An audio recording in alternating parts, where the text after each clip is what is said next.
اعوذ باللہ من الشیطان اللعین الرجیم بسم اللہ الرحمن الرحیم اللہم کن لولیک الحجۃ بن الحسن صلواتک علیہ وعلی آبائہ فی ہذہ الساعۃ وفی کل ساعہ ولیا وحافظا وقائدا وناصرا وذلیلا وعینا حتی تسکنہ ارضک طوعا وتمتعہ فیہا طویلا اللہم صلی علی محمد وعلی محمد وعجل فرجہم۔ مومنین کرام، السلام علیکم ورحمۃ اللہ وبرکاتہ۔ جیسا کہ ہمارا معمول رہا ہے، پچھلے کئی ہفتوں سے ہم امام زمانہ کے متعلق چار معصومین علیہ السلام کی احادیث لے کے حاضر خدمت ہوتے رہے ہیں۔ اس ہفتے بھی معصومین علیہ السلام کے کرم سے یہ توفیق حاصل ہوئی، تو چلیے بسم اللہ کرتے ہیں۔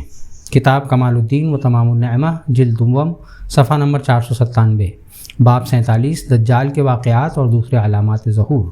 حدیث نمبر 1، بیان کیا مجھ سے محمد بن ابراہیم بن اسحاق نے، انہوں نے کہا کہ بیان کیا مجھ سے عبدالعزیز بن یحییٰ جلودی نے بصرہ میں، انہوں نے کہا کہ بیان کیا مجھ سے حسین بن معاذ نے، انہوں نے کہا کہ بیان کیا مجھ سے قیس بن حفص نے، انہوں نے کہا کہ بیان کیا مجھ سے یونس بن ارقم نے، ان سے ابن سیار شیبانی نے، ان سے ضحاک بن مزاحم نے، ان سے نزال بن صبرہ نے، انہوں نے کہا کہ حضرت امیر المومنین علی ابن ابی طالب علیہ السلام نے ہمارے درمیان خطبہ دیا، اللہ کی حمد و ثنا کی اور محمد و آل محمد صلی اللہ علیہ وآلہ وسلم پر درود بھیجا۔ پھر فرمایا، اے لوگوں، مجھ سے جو چاہو پوچھ لو قبل اس کے کہ میں تمہارے درمیان نہ رہوں۔ یہ جملہ آپ نے 3 مرتبہ کہا۔ صعصع بن سوحان کھڑے ہوئے اور بولے،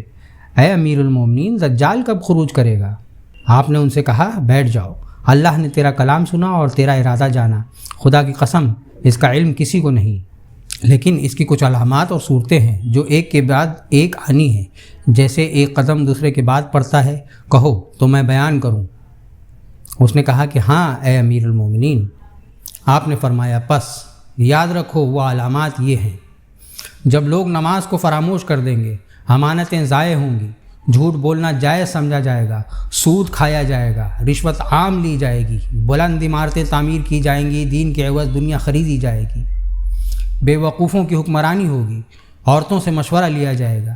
قطع رحم ہوگا، ہوس پرستی عام ہوگی،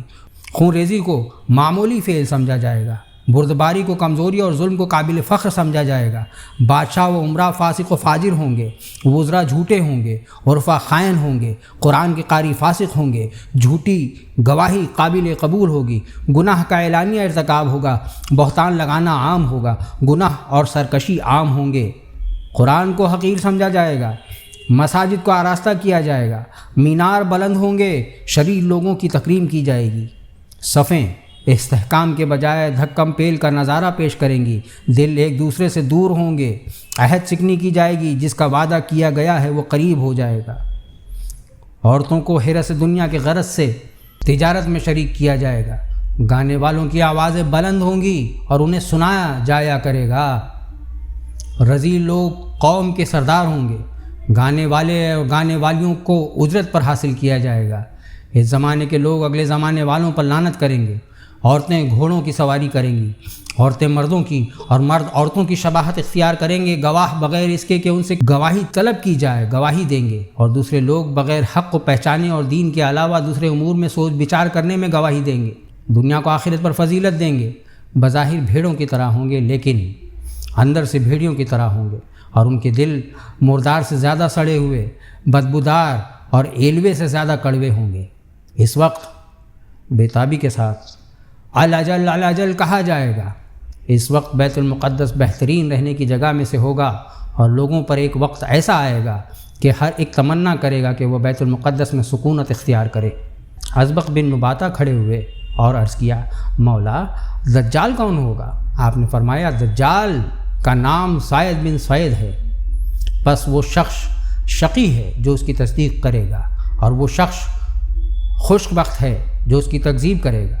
وہ اصفہان کی قریہ یہودیہ سے خروج کرے گا، اس کی داہنی آنکھ نہیں ہوگی،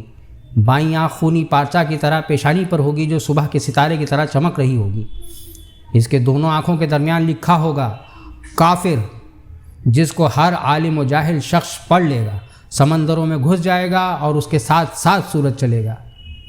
اس کے آگے دھوئیں کا پہاڑ اور پیچھے کوہ سفید ہوگا، جس کو قحط کے زمانے میں لوگ کھانے کا پہاڑ سمجھیں گے،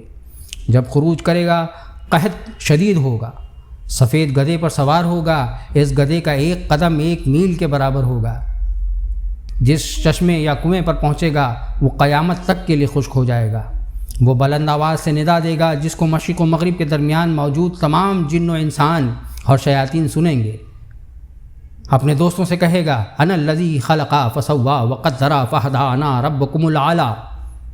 میں وہ ہوں جس نے پیدا کیا پھر درست کیا، اندازہ کیا پھر راہبری کی، میں تمہارا رب اعلیٰ ہوں۔ وہ دشمن خدا جھوٹا ہوگا، وہ ایک آنکھ کا احتیاج طعام رکھنے والا اور بازار میں چلنے پھرنے والا شخص ہوگا، جبکہ تمہارا رب نہ تو کانا ہے، نہ اسے احتیاج طعام ہے، نہ وہ چلتا پھرتا ہے اور نہ ہی اسے زوال ہے، وہ ان تمام باتوں سے بلند ہے۔ جانو کہ اس کا اتباع کرنے والوں کی اکثریت زنا کی اولاد ہوگی اور سبز ٹوپی پہنے گی۔ اللہ تعالیٰ اس کو جمعہ کے روز 3 ساعت گزرنے کے بعد شام میں عقبہ عفیق پر اس کے ہاتھوں قتل کرا دے گا جس کے پیچھے حضرت عیسیٰ نماز پڑھیں گے۔ جان لو کہ اس کے بعد عظیم حادثہ پیش آئے گا۔ بس ہم نے عرض کیا امیر المومنین وہ کیا ہوگا؟ آپ نے فرمایا دابۃ الارض کوہ صفا سے خروج کرے گا، اس کے پاس حضرت سلیمان ابن داؤد کی انگوٹھی ہوگی اور حضرت موسیٰ علیہ السلام کا عصا ہوگا۔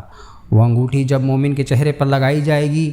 تو وہ مہر لگا دے گی کہ یہ حقیقتاً مومن ہے، اور جب کافر کے چہرے پر لگائی جائے گی تو وہ لکھ دے گی کہ یہ حقیقتاً کافر ہے، یہاں تک کہ مومن کافر سے کہے گا جہنم ہے تیرے لیے اے کافر، اور کافر مومن سے کہے گا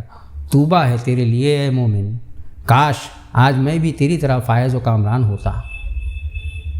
پھر دابہ اپنا سر اٹھائے گا تو مشرق و مغرب کے درمیان جو بھی ہوگا اللہ عز و جل کے اذن سے اس کو دیکھ لے گا۔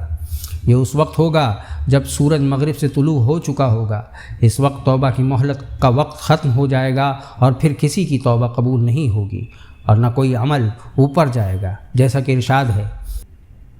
لا ينفع نفسا ایمانها لم تکن آمنت من قبل او کسبت فی ایمانها خیرا، سورہ انعام آیت نمبر 159۔ نہیں آئے گا کچھ کام کسی کے اس کا ایمان لانا جو کہ پہلے سے ایمان نہیں لایا تھا یا حالت ایمان میں کچھ نیکی نہ کی تھی۔ پھر امیر المومنین علیہ السلام نے فرمایا کہ اس کے بعد کے حالات کا مجھ سے سوال نہ کرو، یہ ایک عہد ہے جو میرے حبیب رسول اللہ نے مجھ سے لیا ہے کہ اس کی خبر میں اپنی عطرت کے علاوہ کسی اور کو نہ دوں۔ نزال بن صبرہ کہتے ہیں کہ میں نے صعصع ابن سوحان سے پوچھا کہ امیر المومنین کی اس سے کیا مراد ہے؟ انہوں نے کہا اے ابن صبرہ، یہ وہی ہے جس کے پیچھے حضرت عیسیٰ ابن مریم نماز ادا کریں گے، وہ عطرت کا 12واں فرد ہوگا اور حسین ابن علی کی نسل سے نواں۔ یہ وہ ہوگا جس کے لیے سورج مغرب سے طلوع کرے گا اور وہ رکن و مقام کے درمیان سے ظہور کرے گا، پس وہ زمین کو پاک کرے گا اور میزان عدل قائم کرے گا، پس کوئی کسی پر ظلم نہ کر سکے گا۔ پس امیر المومنین علیہ السلام سے ان کے حبیب رسول اللہ صلی اللہ علیہ وآلہ وسلم نے عہد لیا تھا کہ اس کے بعد کی خبر غیر عطرت صلوات اللہ علیہم اجمعین سے نہ بیان کریں۔ ایسی ہی ایک حدیث ہم سے ابو بکر محمد بن عمر بن عثمان بن فضل عقیلی فقیہ نے بیان کی۔ انہوں نے کہا کہ بیان کیا مجھ سے ابو عمر یا ابو عمرو محمد بن جعفر بن مظفر، عبداللہ بن محمد بن عبد الرحمن رازی، ابو سعید عبداللہ بن محمد بن موسیٰ بن کعب سعیدانی اور ابو الحسن محمد بن عبداللہ بن صبیح جوہری نے، انہوں نے کہا کہ بیان کیا مجھ سے ابو یعلا بن احمد بن مثنی موصلی نے، ان سے عبد الاعلیٰ بن حماد نرسی نے، ان سے ایوب نے، ان سے نافع نے، ان سے ابن عمر نے، اور انہوں نے رسول اکرم صلی اللہ علیہ وآلہ وسلم سے روایت کی ہے۔